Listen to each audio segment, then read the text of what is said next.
Bonjour, moi c'est Noémie Lemaire, j'ai 35 ans. Je suis artisane en teinture végétale. Depuis maintenant 3 ans et demi, j'ai créé donc ma propre marque qui s'intitule La Fabrique au Cocon, qui consiste alors d'une part à proposer des ateliers d'initiation à la teinture végétale pour sensibiliser un maximum de personnes et surtout de faire connaître ce savoir-faire auprès du plus grand nombre. Et d'autre part, c'est également une marque engagée de textile où je vais privilégier l'économie circulaire, circuit court. Depuis peu, maintenant, j'exerce à Roubaix dans un collectif qui est donc les ateliers Jouré. Moi, ce qui m'importe dans le collectif, c'est vraiment cette notion d'échange, de ne pas se retrouver seul, parce que ça, c'est aussi, je dirais, une des plus grandes problématiques quand on est indépendant, c'est d'être seul finalement.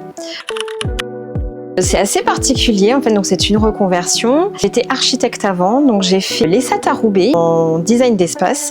Ensuite, j'ai intégré l'école d'architecture de Toulouse. J'ai pratiqué en tant qu'architecte pendant à peu près 5 ans, en tant que salarié.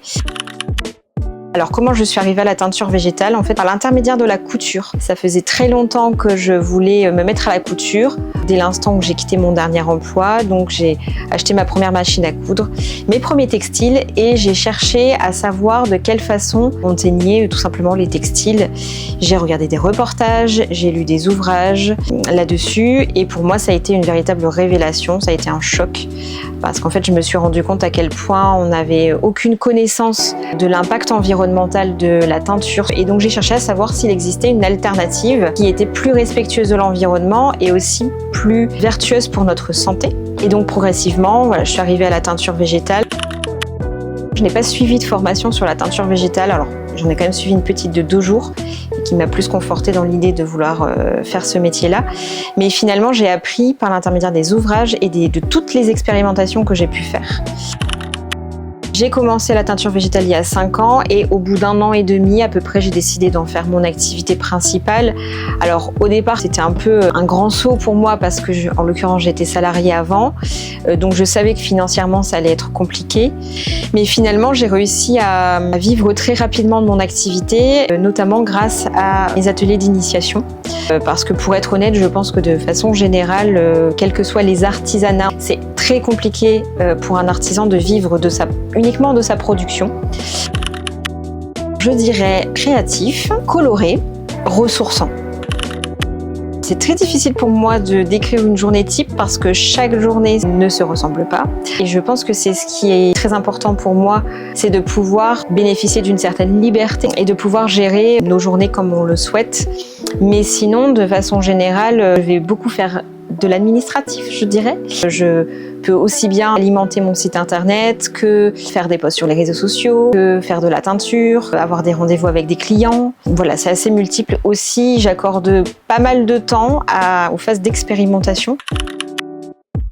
Oui, ça, je ne peux pas vous le cacher. Oui, c'est très très difficile à vivre au quotidien parce que on a une charge mentale qui est en fait immense. Aujourd'hui, on dépend beaucoup des réseaux sociaux. Il y a quand même cette régularité, voilà, qui est importante. Je pense qu'il y a une forme de pression quand même qui s'installe. Donc, ce qui est compliqué, c'est d'avoir toutes ces compétences. C'est d'avoir les compétences d'un photographe, d'avoir les compétences de savoir faire de la communication, de faire de la comptabilité, de réaliser des devis. Toutes ces choses-là sont quand même très prenantes et je pense même qu'il y a des semaines, je ne compte jamais mes heures. Je suis très loin de faire 35 heures semaine. Mais je pense qu'à partir du moment où on choisit de faire un métier passion, on sait pertinemment qu'on ne fera pas 35 heures ou 40 heures semaine parce qu'on travaillera sans compter. Ça va être la nature, ça va être, je dirais même des moments finalement que je passe dans la nature. Donc ça va être des promenades, des moments de cueillette, le fait de prendre le temps de ramasser les fleurs, de les observer, c'est quelque chose qui va beaucoup m'inspirer dans la réalisation de mes pièces. Et je dirais que ouais, la nature pour ça m'inspire beaucoup.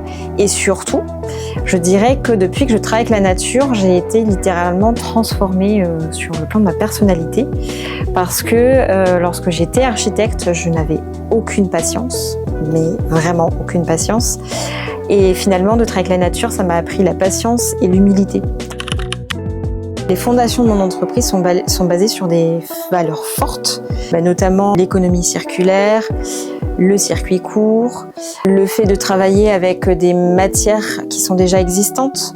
Je cultive aussi mes propres fleurs. Moi, c'était très important aussi de travailler avec des végétaux dont je connaissais la provenance. Et je glane aussi les fleurs en cueillette sauvage sur la métropole lilloise. Et d'autre part, je travaille aussi avec des résidus alimentaires que je collecte auprès de partenaires. Donc, ça peut être des restaurateurs, des maraîchers. Non, je n'ai pas de rituel.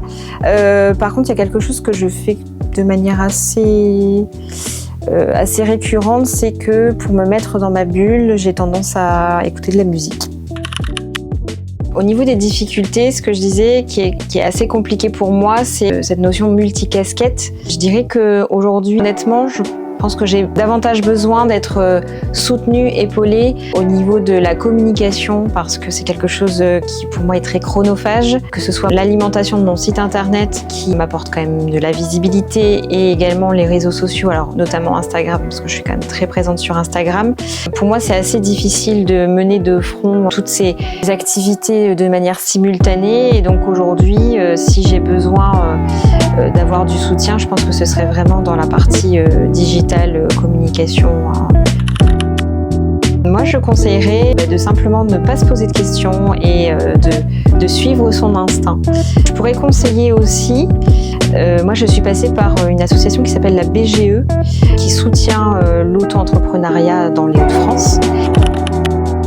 Parmi de nombreux stagiaires que j'ai pu recevoir à l'atelier, il y a une stagiaire qui est restée à peu près 2 mois avec moi. On a eu l'occasion de créer ensemble une pièce qui est sentimentale parce qu'elle est le résultat de ce travail qu'elle a pu réaliser à l'atelier, de ce qu'elle a pu m'apporter, de ce que moi j'ai pu lui apporter. C'est la création d'une housse de coussin.